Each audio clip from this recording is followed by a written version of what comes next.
बिस्मिल्लाहिर्रहमानिर्रहीम। इय्याका नअबुदु व इय्याका नस्तईन। मैं आप लोगों से आज उस्मान डार की जो एक एंकर के घर में एक इंटरव्यू आज नशर हुआ है उसके हवाले से अहम बात करना चाहता हूँ। उस्मान डार को 1 महीना पहले अगवा किया गया और कोई पता नहीं था वो कहाँ पर है, और आज वो नमूदार हुआ है इस तरीके से एक एंकर के घर में इंटरव्यू देते हुए, और उसमें पहले की तरह जिस तरह पहले किया जा रहा है, प्रेशर दे के लोगों से प्रेस कॉन्फ्रेंस कराई जा रही है पार्टी छोड़ने की, उसने ये नहीं किया, बल्कि पार्टी छोड़ने के साथ साथ उसने इमरान खान के खिलाफ एक वादा मार गवाह बनकर ऐसे एलिगेशन लगाए हैं, ऐसे इल्जामात लगाए हैं कि जिनका हकीकत से कोई ताल्लुक नहीं है। उस्मान डार इमरान खान का एक दिलेर सिपाही, नजरियाती सिपाही और एक नजरियाती वर्कर और लीडर था,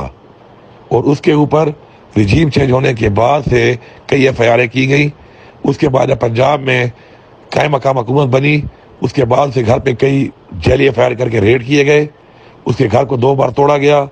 उसके घर के खवातीन को घर को सील करके घर से रात को 12 बजे बाहर निकाला गया, उसकी फैक्ट्री सील की गई, उसके एक भाई को 1 महीना जेल में रखा गया, उसका दूसरा भाई भी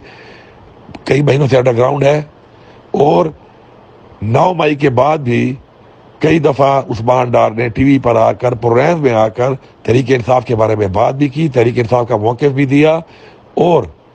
कंडेम भी किया 9 मई के वाक़यात को बैठकर चैनल्स के ऊपर, और तहरीक इंसाफ को इस चीज़ से बिल्कुल ही अशतशना किया कि तहरीक इंसाफ का 9 मई से कोई ताल्लुक नहीं है। लेकिन आज मैं उसके बयान से हैरान हुआ हूँ, और मैं समझता हूँ कि जो ये हालात जा रहे हैं इस मुल्क के अंदर, और जिस तरफ ये हालात जा रहे हैं, क्योंकि अभी शेख रशीद साहब भी अगवा हैं, फ़ारूक हबीब साहब भी अगवा हैं, सदाकत भाई साहब भी अगवा हैं, अब पता नहीं वो कब नमूदार होंगे और पता नहीं उनसे कौन से बयान दिलाए जाएंगे, क्योंकि इससे पहले आदम खान भी अगवा हुआ था। 1 महीना अगवा होने के बाद उसे जाके इमरान खान साहब के खिलाफ एक गवाही दी, और आदम गवाह बन के जाके अपनी गवाही दी। इस वक्त जो मुल्क के हालात हैं, इस वक्त जो पाकिस्तान के हालात हैं, इस वक्त जो महंगाई के हालात हैं, इस वक्त जो पाकिस्तान में अमन अमान के हालात हैं, हमारे जो इस वक्त इकॉनमी के हालात हैं, मैं समझता हूँ कि हमें उन चैलेंज से निपटना है, और हम जिन कामों पे लगे हुए हैं, ये जो काम इस मुल्क में हो रहे हैं, ये काम नहीं होने चाहिए। और मेरी सबसे गुजारिश है जो भी जिम्मेदारान हैं कि हमें मुल्क को इन सब चैलेंज से निकालने के लिए एक ही रास्ता है हमारे पास कि हम जल्द अज जल्द फ्री एंड फेयर इलेक्शन कराएं, 90 दिनों के अंदर कराएं, ताकि अवाम इलेक्ट करें अपने वोट से, और पाकिस्तान में एक स्टेबिलिटी है, और पाकिस्तान आगे की तरफ बढ़े और आवाम को इन मुश्किलात से निजात मिले। ये जिस तरह के अब इक़दाम हो रहे हैं रियासत की तरफ से, ये निहायत तशवीशनाक है पाकिस्तान के लोगों के लिए भी, तहरीक इंसाफ के लिए भी, और इसके अलावा ओवरसीज़ पाकिस्तानियों के लिए भी, और पूरी दुनिया में हमारे ऊपर सवाल निशान उठता जा रहा है, और हम आगे बढ़ते जा रहे हैं इस चीज़ में, बजाय एक जमहूरी अमल को और आइनी अमल को पाया तकमील तक पहुँचाने के। मेरी एक गुजारिश है कि इस तरह के इक़दाम से गुरेज किया जाए, पाकिस्तान को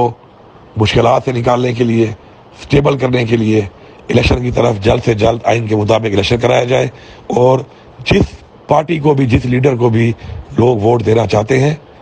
उसको वो वोट दें। और सबको पता है कि इस वक्त भी सर्वेज हो रहे हैं, और इस वक्त पूरा पाकिस्तान जो है वो तहरीक इंसाफ इमरान खान के साथ है, और इंशाअल्लाह जब भी इलेक्शन होंगे इमरान खान साहब को ही लोग वोट देंगे। मैं आखिर में फिर आप सबसे गुजारिश करता हूँ जिम्मेदारान से कि अपनी जिम्मेदारी आइन के मुताबिक, जमहूरियत के मुताबिक, इंसानी हकूक़ के मुताबिक, और पाकिस्तान में जो हालात हैं उनसे निकालने के लिए अपना भरपूर किरदार अदा करें। शुक्रिया।